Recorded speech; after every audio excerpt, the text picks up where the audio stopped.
Hello and welcome to the latest edition of ET Now Spotlight. And the buzzword right now that everyone is talking about is ONDC. What does it mean? Could it be the next disruptor in the entire delivery ecosystem? What could it mean with respect to the e-commerce world? And could it really be a big threat to the likes of Zomato and Swiggy, who have been the incumbents, who have done the hard work of getting the network right, making in the right investments? Can ONDC come and disrupt that whole market? Let's try and understand what the view is coming in from our managing editor, Nikunj Dalmia. Nikunj, have you tried ONDC yet? Not yet, but I know of people who've tried ONDC, and it's a split verdict. Would you value price over time? Well, Indians always say that we would always value price over time, because right now ONDC is at a very experimental stage. It has gone beyond a lab experiment because the platform Pilot is up project, and running. yeah. But first, you must understand that what is the objective? The objective is that ONDC ultimately is a non-profit platform. The idea is that in India, the smartphone penetration is strong. It has reached every talukas, every kasbas, every pin code. Jio has reached, or 5G has reached every taluka, kasba and every area of India. But e-commerce has not reached there. And that's largely because some of the big e-commerce companies perhaps do not find it viable or feasible to service every pin code in India, because the population and the choice is going to be different. So the objective of ONDC is to make sure that every small taluka, pin code or district in India is serviced. So they are trying to create an ecosystem where you bring the local micro retailers as well as the shopkeepers on the platform, where they will have to take responsibility of delivering to the end customer. I'll say it again. They have to take the responsibility of delivering to the end customer, which means the fleet, the management, the personal cost, the insurance, the patpatiya of the cycle, or perhaps, even walking and delivering, everything is on you. But this is a platform which also reduces India's dominance on a Flipkart or a Amazon. This is like a local thing. It is not going to be, it is not Aadhaar where you are finding a unique identification. This is not UPI where you are looking at giving smartphone power in terms of payment gateway. The ONDC platform is simply about connecting India to the e-commerce platform, that when e-commerce is rolling out and when smartphone has reached every Indian gaon and taluka and district, why should e-commerce service and experience not reach there? No, yeah, but let's single out the specifics with respect to how food delivery system will work out, right? Because there's a lot of worry around, whether Zomato will get threatened or not, what happens to Swiggy, because there's a recent devaluation again, which has happened where an Invesco has taken a second write-off as well. Do you think this could be a big, disruptor in that space as well? Because restaurants also seem to have this problem with Zomato, Swiggy, that they have the monopoly there and they are charging high commissions, etc. I have a slightly different view, Nisha. All I'm saying is that when you're looking at ordering from a food delivery network, what are the advantages you're getting? You're getting advantage in terms of food coming at a particular time and delivered with a particular experience. Can ONDC really map that? And can it really maintain that quality of service? B, I think right now it is an experimental stage. Right now there are no delivery charges, but sooner than later the delivery charges have to be added up. When Zomato and Swiggy, they started, the delivery charges were not there.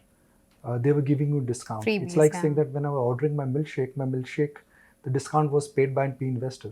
In ONDC, there is no P investor. Right. So ONDC is just a platform. So if you have to make it attractive, what do you have? You have commission savings. And I'm only talking about the food delivery network here.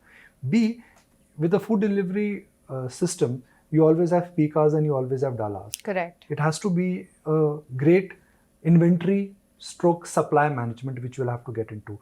Can a micro restaurant, which has a micro network, can they really address long distance deliveries? Can they give you that commitment in terms of time?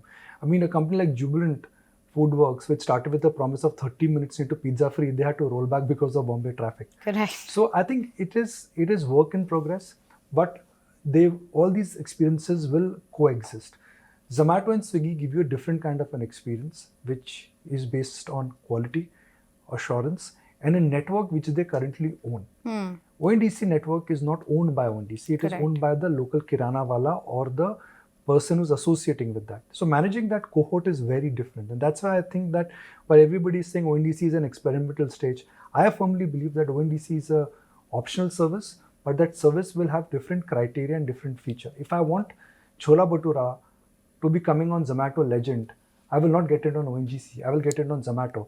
And in Bombay terminology, if I want a far-fetched Bandra restaurant to deliver in Kolaba, I don't think ONDC will be able to, ONDC network will be able to deliver that, because that restaurant may not have the capability or the capacity or the willingness to deliver. To service, correct. No, absolutely. I think the key word for me there is coexist, that all of these things are going to coexist. It's not going to be one over the other. Of course, time will tell. But for Zomato specifically, Nikunj, do you think anything changes materially? Do you think they'll have to now offer higher discounts? I know it's still at a pilot stage, but do you think anything changes materially with respect to their timelines of profit assumptions, their acquisitions, etc., that they've made, the changes to the capital allocation?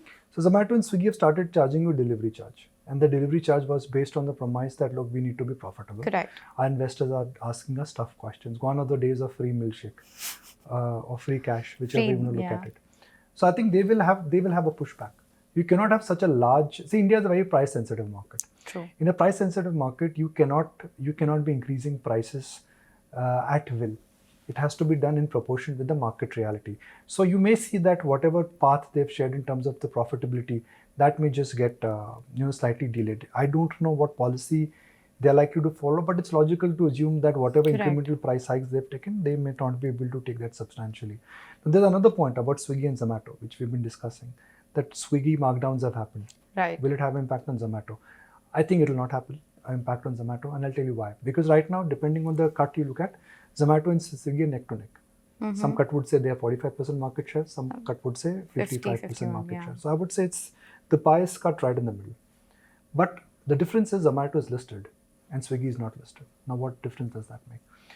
Zomato, when you're listed, you are an auction market. The price discovery happens on a daily basis. Correct. In Swiggy, the price discovery happens on a quarterly basis, or when an external validator or a current investor does a markdown in its balance sheet. So for Zomato, $15 billion has become 5 already. For Swiggy, that decline has happened now. So in terms of an valuation mismatch, Swiggy was here, Zomato was here, because in the auction market, the price discovery happens on a daily basis. Correct. When you are in a public market, it's different. When you are in a private market, it's different. So the private market is now aligning with the real market. So Zomato is setting the price for Swiggy. It is not Swiggy which is setting the price for Zomato. Interesting. No, you're right. I think it's Zomato which is setting the price for Swiggy there. But the other angle to perhaps think from the ONDC play is logistics, right? Do you think this would increase the e-commerce presence and the logistics guy in anywhere? Again, it's a very far-fetched thing to try and bake in at this point of time. See, Anisha, again, if I use food delivery as an example, I definitely feel that some large restaurants which know that they have monopoly over the over the quality they service, and if there is a uniqueness about the restaurant. Yeah, they have a brand recall. They would like to make an attempt, at least the micro deliveries would be taken care by them. Maybe for the far deliveries, they may like to associate with some other network.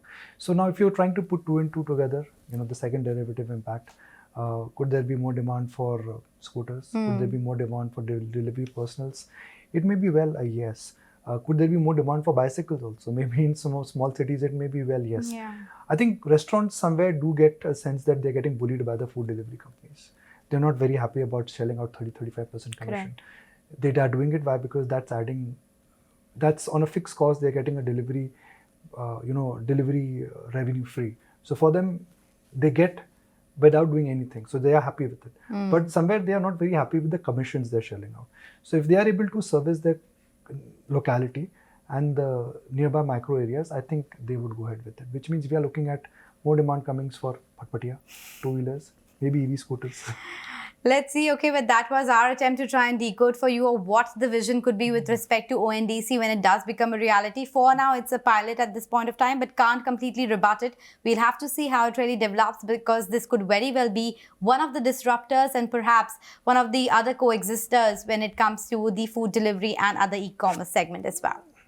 If you like this video, then like, share and subscribe to ET Now.